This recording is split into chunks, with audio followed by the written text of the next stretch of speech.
Тоҷикистон боз як амали ҷинояткорона пешгирӣ карда шуд.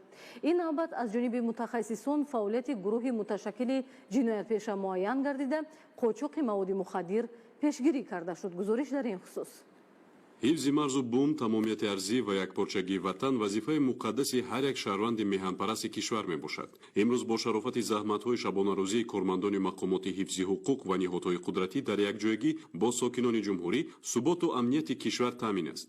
дар тоҷикистони азизамон ҳаёти осоишта ва ободкорию созандагӣ ҷараён дорад. аммо бо вуҷуди ин гурӯҳу шахсони алоҳидаи манфиатҷӯ ҳамеша дар талоши онанд ки зиндагии орому осоиштаи мардумро қурбони манфиатҳои хусусӣ гурӯҳии лаҳзаинаи худ кунанд. 24 июли соли 2023 тақрибан соати 16:30 сокини деҳаи дашти ҷуми ноҳияи Шамсиддини Шоҳин Раҳматов Шермирович ки дар ҳудуди боғи парваришнамудаи худаш воқеъ дар мавзеи Капарели деҳаи зикр гардида ба корҳои деҳқонӣ машғул буд, бо ду нафар шаҳрвандони Афғонистон рӯбарӯ мешавад. ин ду нафар либоси миллии афғонӣ дар тан, риши баланди бетартиб доштанд ва бо автоматҳои тамғаи Калашников мусаллаҳ буданд. силоҳбадастони афғон метарсанд ки агар нисбат ба Раҳматов Шер аз силоҳ истифода баранд, атрофиён аз ҷумла марзбонон бохабар мешаванд ва онҳоро дастгир мекунанд. бо ин сабаб дар баробари Раҳматов Шер зӯроварӣ накарда таҳдид мекунанд ки дар хусуси ҳузурашон дар ин мавзеъ ба ягон кас нагӯяд. дар акси ҳол ӯро ёфта ба қатл мерасонанд. Раҳматов Шер баъди рафтани онҳо аз наздаш бо суръати тез километр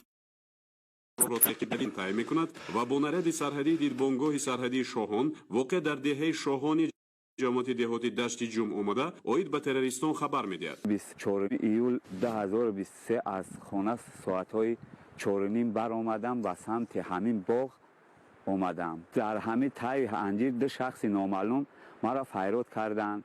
биё рафтам қатишон салом кардам. дидам ки шахсони номаълуманд, ришҳои баланд доштанд, дута автомат доштанд. гуфтам биши ҳамиҷа. гуфтам ки ҳамин ова дарё мекунам дар ҳамин боғ мегардам миём ба пештуна. гуфтанд ки нагрезӣ. баъд ҳамун та баромадам рафтам 10-15 километр поинтар сарбозои хидмат буданд. гуфтам ё қочоқбаранд ё террористанд. ба ҳамин сабаб рафтам сарбозоро хабар кардам. баъди гирифтани маълумот ба таври оҷилона аз тарафи қувваҳои амниятӣ ва сарҳадбонон ситоди муштарак ташкил карда мешавад ва фавран чорабинии оперативии ҷустуҷӯӣ роҳандозӣ мекардад. дар ҳамин лаҳзаҳо сокинони деҳаҳои назди марзӣ дар хусуси сарҳадшикании унсурҳои ҷиноятии бегона ва мусаллаҳона вориди хоки тоҷикистон шудани онҳо огаҳӣ ёфта зуд дастаҳои ихтиёрии худро ташкил мекунанд ва ба ситод муроҷиат мекунанд ки имкониятҳои онҳо аз ҷумла донистани иқлиму маҳал, ҷойҳои касногузар ва осебпазири мавзеъҳои назди сарҳадӣ ҷиҳати муайян кардани пинҳонгоҳҳо ва боздошти террористон истифода бурда шавад. баъди гирифтани тавсияҳои ҳамоҳангшуда дастаҳои ихтиёрӣ дар якҷоягӣ бо қувваҳои амниятӣ ва сарҳадбонон дар даруни дарраю ҷангалзорҳо, доманаи шаху кӯҳҳо ва қад-қади дарё ба ҷустуҷӯи террористон оғоз мекунанд.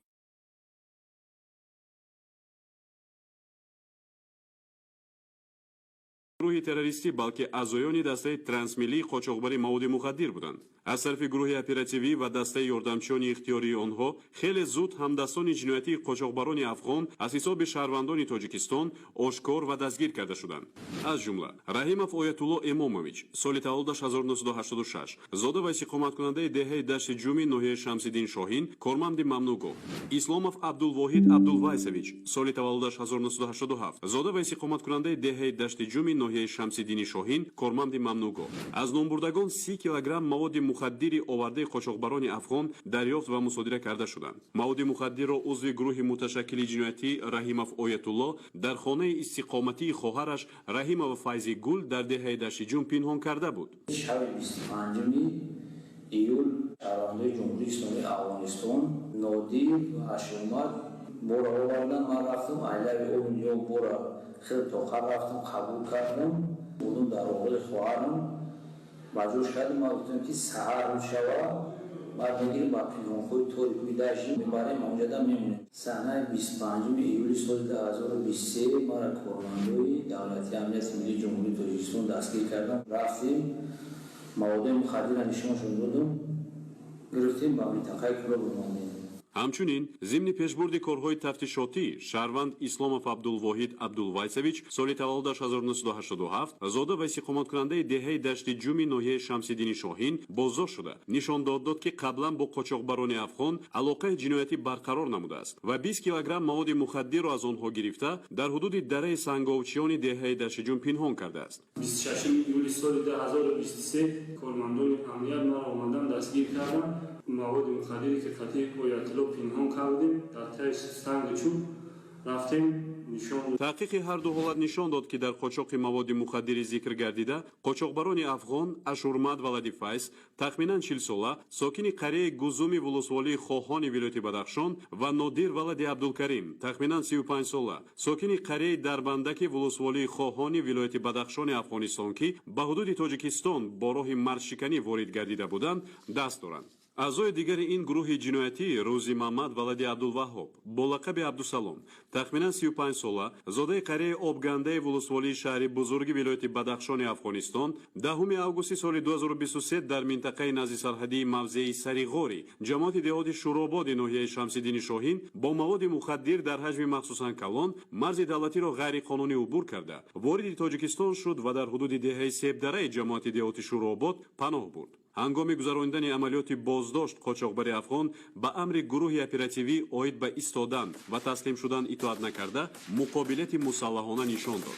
зимни оташи ҷавобӣ аз тарафи гурӯҳи оперативӣ номбурда безарар гардонида шуд. дар натиҷаи аз назаргузаронии ҷои ҳодиса ҷасади қочоқбарони арзӣ ва якпорчагии ватан вазифаи муқаддаси мақомоти ҳифзи ҳуқуқи кишвар мебошад, вале тибқи собиқаи тарихӣ ҳимояи ин арзишҳо қарзи дидам ва омада аввал ба сарҳадбонон хабардор карда баъд ҳамчун раиси маҳалла ба ман хабардор кард нафарое ки аз деҳа ҳастанд аз ҳамин маҳаллаи ваҳдат ҷамъ кардам ба ҳамон ҷои ҳодиса рафтем. мо сокинони ҷамоати дашти ҷум сарҳади худро ҳамавақт тайёр ҳастем ки ҳифз бикунем. рӯйдоди охир нишон дод ки баъзе сокинони ватандӯсти мо нисбат ба имрӯзу фардои диёри худ бетафовут нестанд. кирдору амалкарди Раҳматовшер намунаи олии ватандорист ки сари вақт оид ба пайдошавии ашхоси бегонаи мусаллаҳ дар хоки ватани азизамон ба мақомоти салоҳиятдор хабар дод. сокинони ноҳияи Шамсиддин Шоҳин зану мард ихтиёрӣ якдилона ба ҷустуҷӯи ҷинояткорони мусаллаҳ бархостанд. ҳамин аст нишонаи баландтарини таҷассуми ватандорӣ, ҳамин аст дӯстдории хоку замини диёр. ду шахси номаълумро Раҳматов Шералӣ дар қишлоқи Капорел дид.